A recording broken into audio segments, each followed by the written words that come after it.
Comenzamos.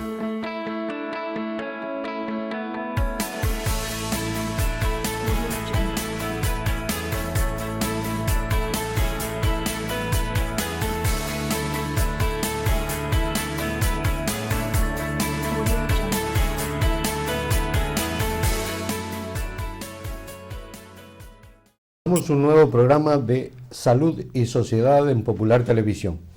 Hoy hemos venido a la clínica del doctor Rodero, que es con quien estamos, y vamos a hacer una serie de programas de aspecto psicológico más que nada, y que tienen que ver, en primer lugar vamos a hablar del tema de los deberes. Baltasar Rodero Vicentes es psiquiatra aquí de la clínica Dr. Rodero, aquí en Rua Mayor, y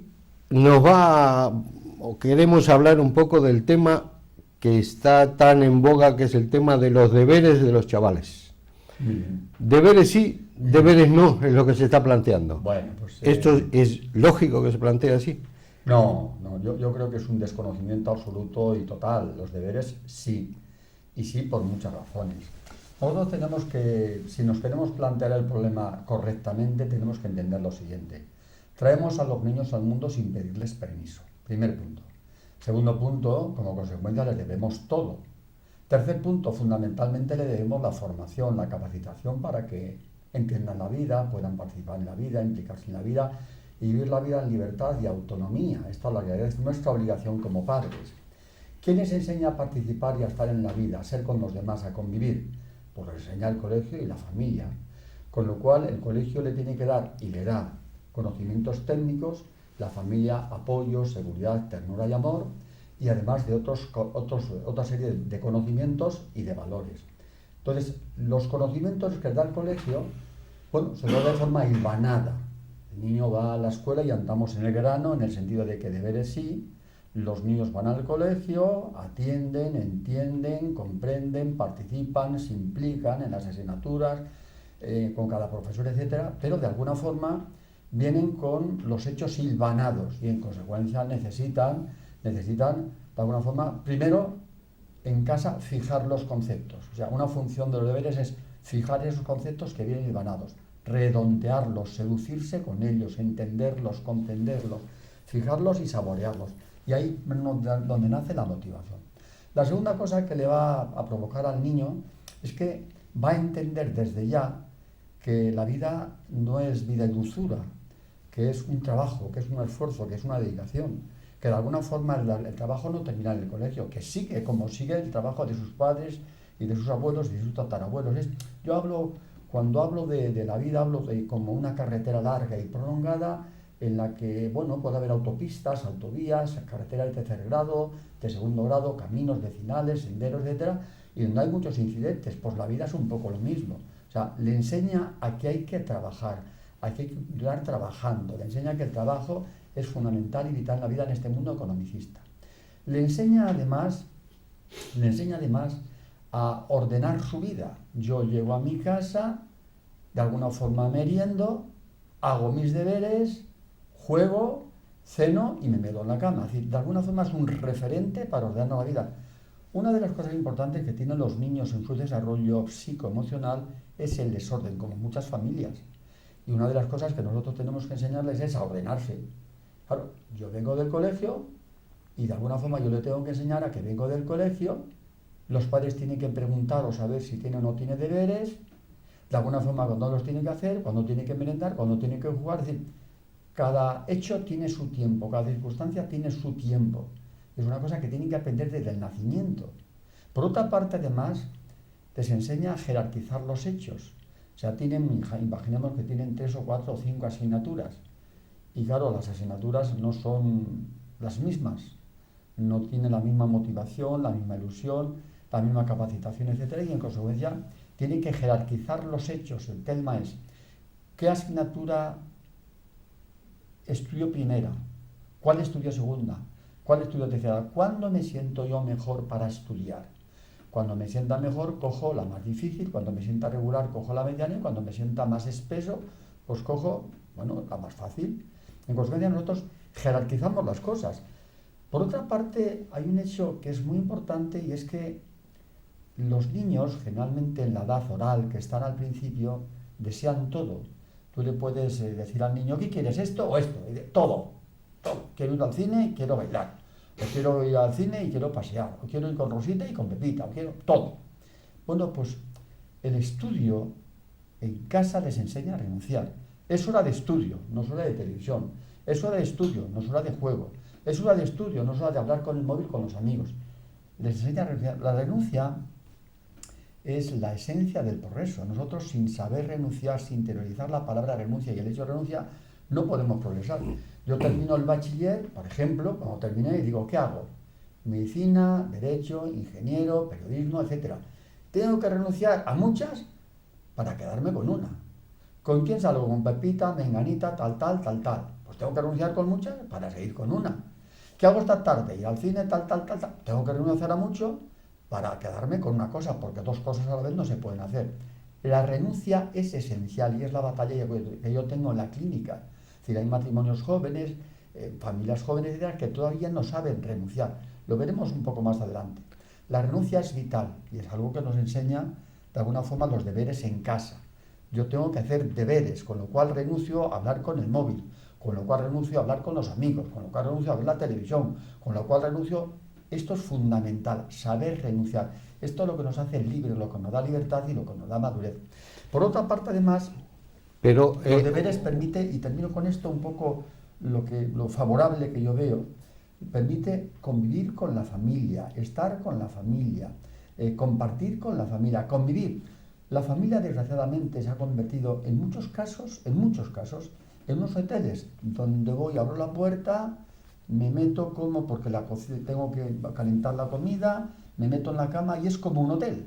Entonces falta la convivencia, el enriquecimiento que nos da el contraste de criterios, el diálogo, el entenderme con los demás, el saber que hay jerarquía entre la familia, el saber que hay cohesión de grupo, el saber que hay esa comunicación y ese contacto que nos enriquece. Entonces serían los hechos fundamentales por los que yo entiendo que los deberes son profundamente positivos y que hay que defenderlos.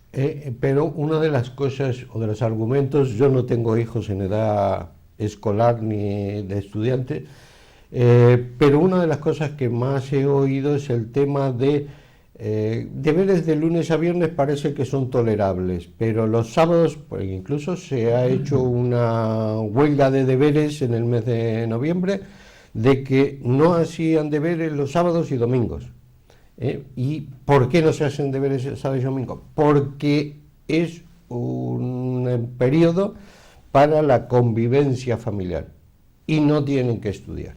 Estoy de acuerdo, siempre y cuando se aplique esta doctrina que yo he explicado, siempre y cuando se entienda que hay un tiempo para deberes todos los días, y siempre y cuando se respete que ese tiempo de deberes son para deberes, y que hay una colaboración perfecta entre padres, hijos y colegio, no tiene por qué trabajar el sábado y el domingo. El sábado y el domingo son para el ocio, para los padres y para los hijos, siempre y cuando la vida se lo permita. O sea, yo eso entiendo que realmente debe de ser así.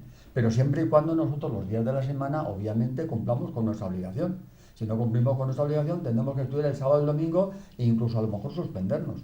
El hecho evidente es que nosotros tenemos que tener un tiempo para deberes. Eso sí, este tiempo tiene que estar en relación directa con la edad del niño. No lo mismo los deberes a los 7, 8, 9 o 10 años que a los 12, 14, 16 o 18 o 17 fundamentalmente es cuando van a hacer la PAU, cuando van a hacer acceso a la universidad. No son lo mismo, exactamente igual. Hay un tiempo diferente para cada responsabilidad. Entonces, cumpliendo con esa responsabilidad, no tiene por qué, de alguna forma, hacer nada de deberes ni el sábado ni el domingo. Otra cosa es también, que ya nos apartamos un poco del tema, es que a veces los padres, en esa fogosidad de que los niños participen, se impliquen y se enriquezcan, les apunten a múltiples actividades a las que no pueden acudir si no se estresan. Y en consecuencia aquí dan tiempo para lo esencial, porque están en un momento en el que tienen que aprender a vivir y aprender conocimientos para vivir el día de mañana en libertad y autonomía. O sea, la esencia, lo fundamental, lo mollar es aprender conocimientos de los cuales yo pueda vivir el día de mañana. Y lo otro es accesorio y me es enriquecedor. Yo quería también hacer una reflexión a propósito de que esto que yo he expuesto a veces, pues hombre, tiene dificultades para conseguirse. ¿Por qué? Primero, tenemos padres yo creo que cada día un poco más desresponsabilizados, padres que no están lo maduros que realmente deberían de estar, padres que entienden, por ejemplo, que los deberes son potestad y responsabilidad de los colegios. Claro, no es así. Es potestad de los colegios hasta cierto punto y es de alguna forma deber de la familia colaborar y cooperar porque eso permite al niño de alguna forma formarse más armoniosamente porque la familia completa la formación del colegio. Por otra parte hay otros padres también de responsabilidad porque de alguna forma no se identifican con su papel de padres. Hay padres que viven en pareja pero que no dejan de ser solteros. En la medida de que yo tengo, dicen, los tengo consulta, yo muchos de este tipo, tengo un día a la semana en los que salgo con mis amigos o en los que salgo con mis amigas. Oiga, mire usted o tú, de alguna forma te has identificado con un papel. Tú has elegido en libertad un papel. El papel es el de esposo o el papel es el del padre en este caso. El papel es de esposa y el papel es el de madre. Entonces está por encima del papel de amigo. Y en consecuencia tengo que cumplir ese papel. Y a veces se nos olvida esa elección que hemos hecho en libertad y autonomía. Entonces a veces los padres de responsabilidad desde esta perspectiva son los que de alguna forma plantean problemas. Otros padres, que tú habías dicho antes también, que plantean problemas, son padres que de alguna forma trabajan. Obviamente trabajan fuera, están muy poco tiempo en casa o nada, dejan los hijos en manos de los abuelos y cuando vienen realmente pues cansados, fatigados y en consecuencia no pueden dar a los hijos realmente lo que realmente necesitan. Esto es una forma de alguna forma hay que resolverlo, es un problema negativo que nosotros tenemos, hay que resolverlo y plantearnos unas alternativas a los deberes actuales. Y hay otra situación que también, de alguna forma, ocurre, que es que los padres llegan tarde y además llegan cansados, llegan fatigados y en consecuencia eso puede ser negativo si los quieren ayudar. O sea, un padre cansado no tiene la paciencia suficiente como para, aun sabiéndolo, participar con el hijo en su formación. Y hay otra circunstancia también, que hay padres que no saben, hay padres que no tienen la formación específica suficiente y que consecuentemente no pueden ayudar. Entonces, todas estas situaciones de padres responsabilizados, de padres que trabajan, de padres que están fuera, de padres cansados, de padres que de alguna forma no saben lo suficiente, no tienen la capacidad de formación suficiente, son los que de alguna forma plantean problemas a la hora de resolver los deberes tal y como nosotros tenemos planteados. Por eso lo fundamental es encontrar una respuesta adecuada que permita conjugar todas estas circunstancias. La primera es la necesidad de deberes por todos estos aspectos positivos que yo he relatado. ¿Y hay algún aspecto negativo? El negativo, no, en ninguno. El de los deberes no tiene ningún aspecto negativo siempre y cuando los padres no les fustiguen, porque es otro apartado también. Hay padres que fustigan a los hijos, les exigen, les recriminan, les demandan demasiado, son muy exigentes, les estresan a los hijos y en consecuencia, de alguna forma, son hijos que crecen y que se desarrollan de forma normal. Eso es lo negativo. O sea, por una parte la dejadez de padres y por otra parte la exigencia. Yo quiero que mi hijo, además te lo dicen, es inteligente, es superdotado, quiero que sea el primero. Bueno, quiero que sea el primero o el segundo o el tercero, será lo que tenga que ser. El tema es que cumpla con su obligación y que no le fustiguemos, le exijamos, le recriminemos, no le maltratemos, etc. Como si fuera un perro, a estudiar, y ahora te sientas media hora.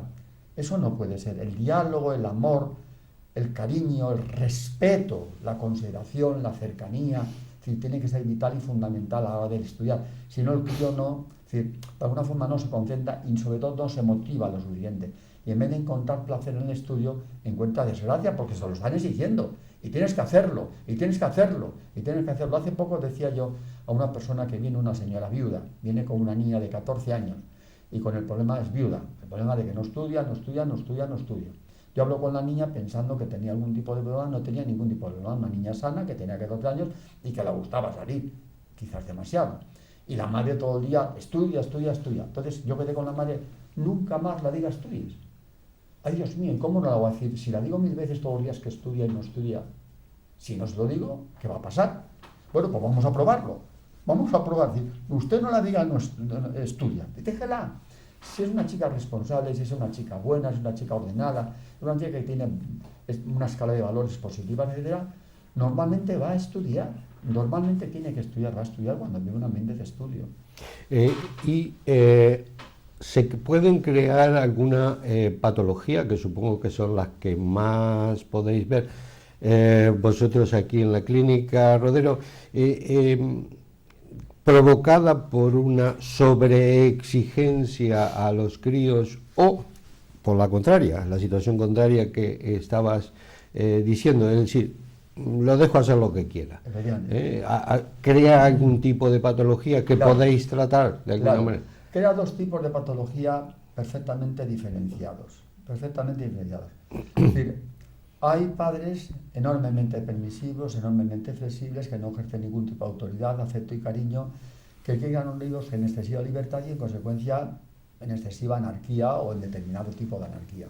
Con lo cual los niños a veces incluso hacen pellas, no van o no participan o no se implican, etcétera, etcétera. Entonces creamos el niño, pues el niño que de alguna forma va faltando rigor, orden, seriedad, carácter, y de alguna forma el tiempo que tiene allí en el colegio y que debe aplicarse en el colegio le va a dedicar a otras cosas donde sienta gratificación. Ahí es donde nacen comportamientos absolutamente pues anárquicos, desorganizados, desestructurados, etcétera. Es una fuente de desestructuración.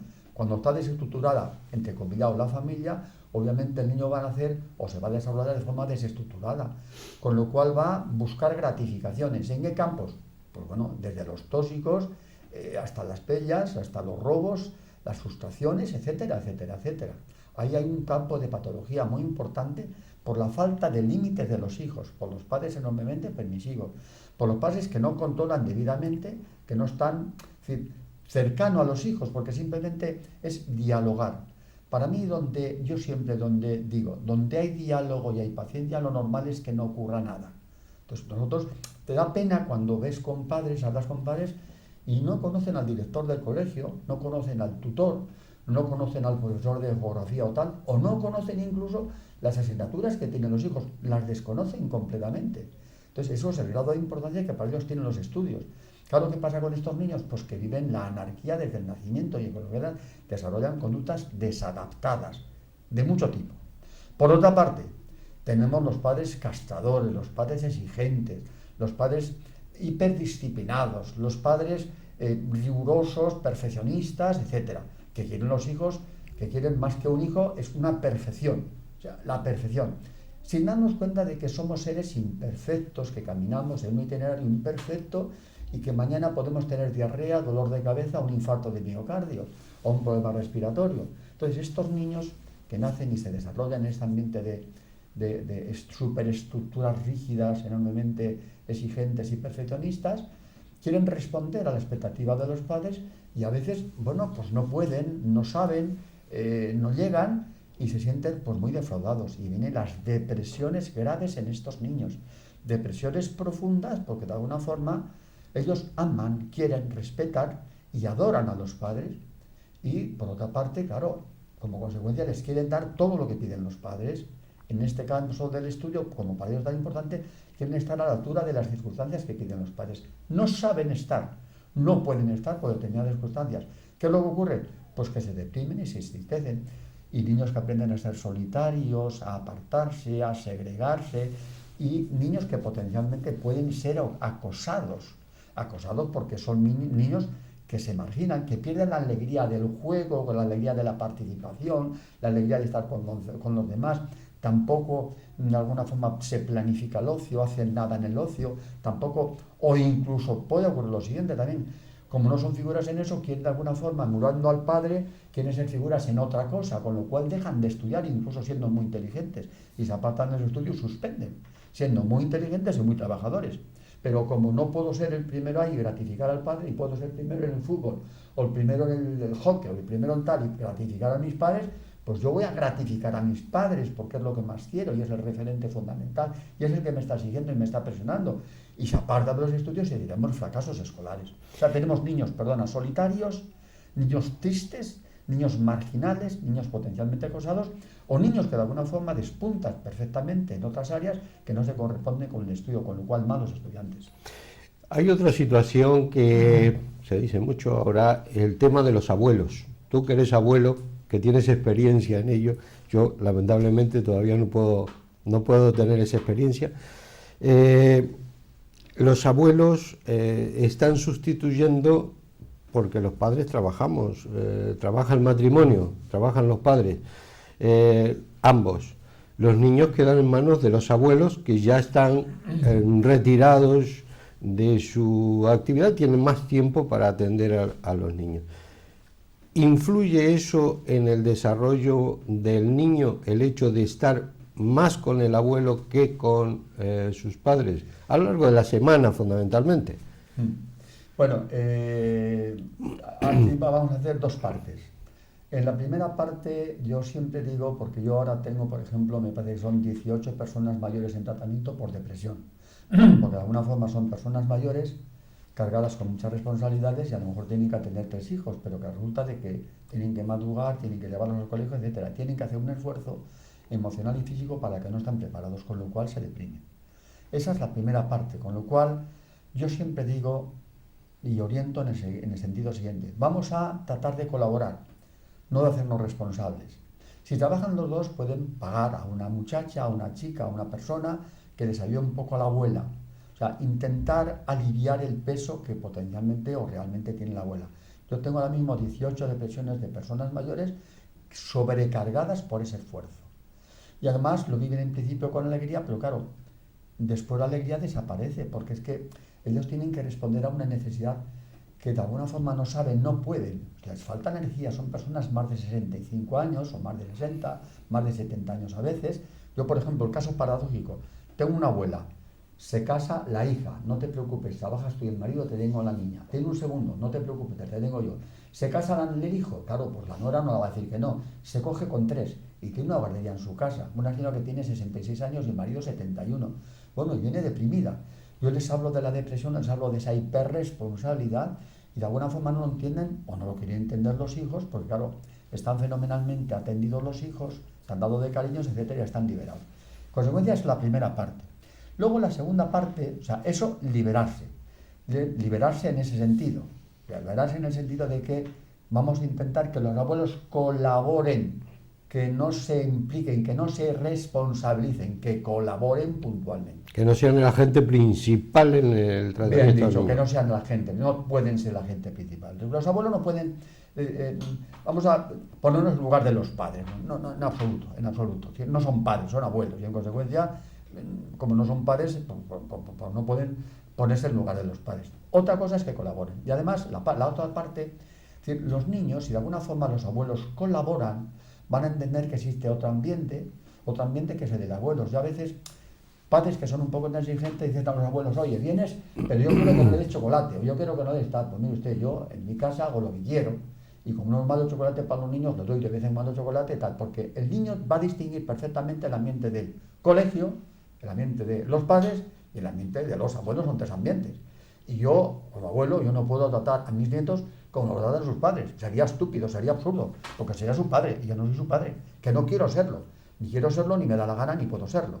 Entonces, no, de alguna forma, no va en detrimento, cuando es colaboración, que el abuelo está relajado, distendido, es amable, cercano, puede ser confidente del niño, puede ser muy cercano, puede ayudarle, puede orientarle, y puede establecer criterios de colaboración y de entendimiento y de cercanía infinitamente más ricos que con los padres, porque al abuelo somos más permisivos, más flexibles y más adaptables y mucho más cercanos, con lo cual colaboran en la educación, no pueden colaborar. Quisiera si a modo nos has hecho un poco una imagen distinta a lo que vemos en las manifestaciones de deberes sí y deberes no. ¿Cuál sería tu propuesta? Has sido padre, eres abuelo, bueno, y eres padre también porque tus hijos siguen estando ahí, tanto Baltasar como Lucía.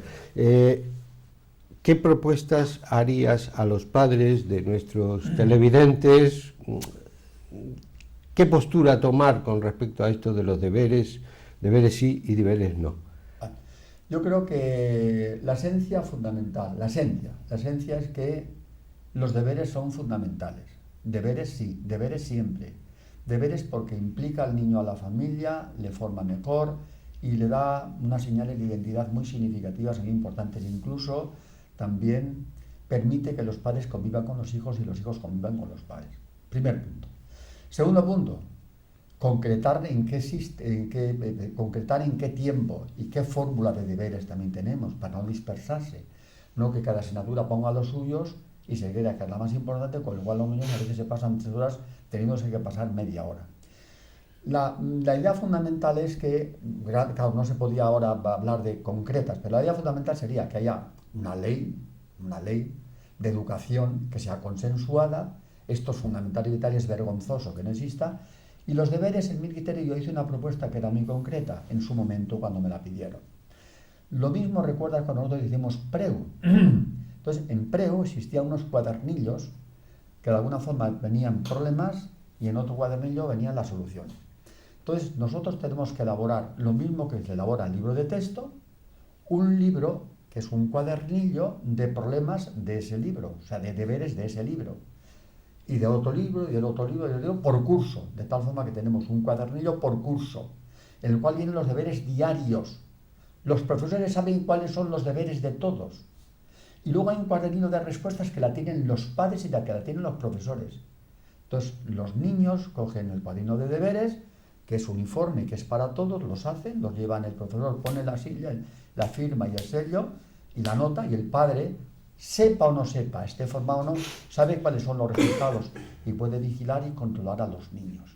Entonces, ya, grosso modo explicado, se requiere su pormenorización, lo que yo entiendo que sería el primer paso para conjugar los intereses de todos y que los deberes sigan existiendo, porque son vitales y fundamentales, porque la jornada escolar no se termina en el colegio, como no termina el trabajo de un padre en la fábrica, sigue no en el bar, sigue en casa, con la esposa, con la mujer, con los hijos, con sus padres o con lo que sea.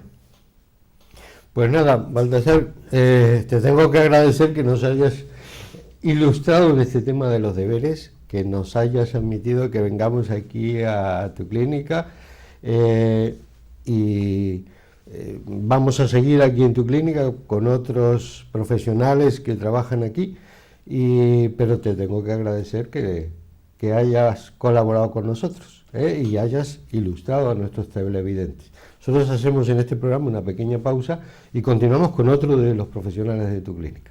Muchas gracias, buenos días a todos y que, en fin, que nos sigamos viendo, y todo lo que sea por bien de los niños, fenomenal. Gracias a todos.